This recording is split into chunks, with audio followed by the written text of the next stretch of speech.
তো আপনার edu ID যদি তৈরি করা হয়ে যায় তাহলে ইডু আইডিটা লগ ইন করে নেবেন।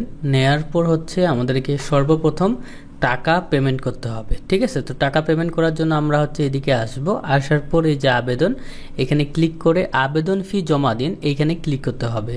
সো ক্লিক করার পর আমাদের পেজটি একটু লোড নিল, নেয়ার পর আমাদেরকে বলা হচ্ছে পেমেন্টের তথ্য এখানে যা আছে থাকুক সমস্যা নাই। তো এখান থেকে আমরা হচ্ছে এসএসএল কমার্স এইটাতে সিলেক্ট করব। দেখো এখানে ক্লিক করতে হবে। ক্লিক করার সঙ্গে সঙ্গে দেখতে পাচ্ছ এসএসএল কমার্সের ওয়েবসাইটটি খুলে গেল। এখান থেকে মোবাইল ব্যাংকিং এখানে ক্লিক করতে হবে।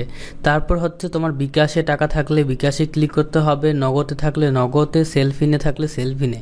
তো যাই হোক, তো আমরা হচ্ছে এইখানে বিকাশ বা নগদের মাধ্যমে টাকাটা পে করব। তো আমি এইখানে সুন্দর করে হচ্ছে বিকাশে ক্লিক করলাম।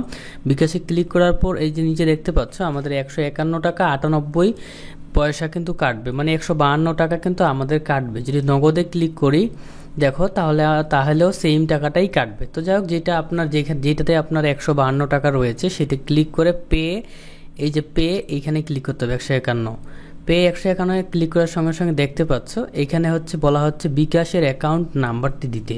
তো আমি এখানে সুন্দর করে আমার বিকাশের অ্যাকাউন্ট নাম্বারটি দিব।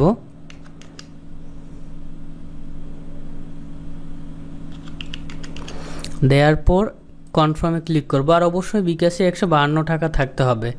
তারপর আমার নাম্বারে একটা 6 ডিজিটের কোড আসবে।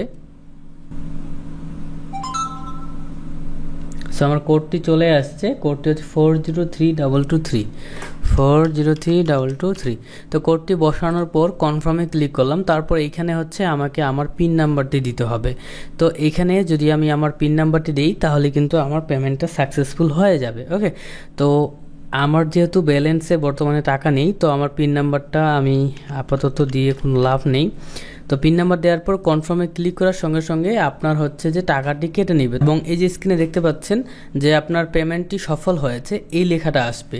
তারপর এই লেখাটা আসার পর তখন আপনি সুন্দর করে অনলাইনে আবেদন করতে পারবেন। তারপর পেমেন্ট কমপ্লিট হওয়ার পর এই যে আবেদনে আসবেন, আসার পর হচ্ছে যে আবেদন করুন বাটনে ক্লিক করলে আপনার কিন্তু এইখানে দেখতে পাচ্ছেন আমি যেহেতু এখনো পেমেন্ট করিনি, তো এইখানে মানে লেখা আছে একটি আবেদন জমা দেওয়ার আগেই আপনাকে আবেদন ফি পরিশোধ করতে হবে। তো পরিশোধ যদি আমি করে ফেলি তাহলে কিন্তু আমার এই পেজটি, মানে এই আবেদনের পেজটি সুন্দর করে দেখা যাবে, এবং এখানে আমি 5টি কলেজ বা 10টি কলেজে কিন্তু আবেদন করতে পারবো। তো আপনারা টাকাটি পেমেন্ট করে ফেলুন, টাকাটি পেমেন্ট করার পর আবেদন করা যাবে। তো এই ছিল ভিডিও, লাইক করতে ভুলবেন না। আল্লাহ হাফিজ।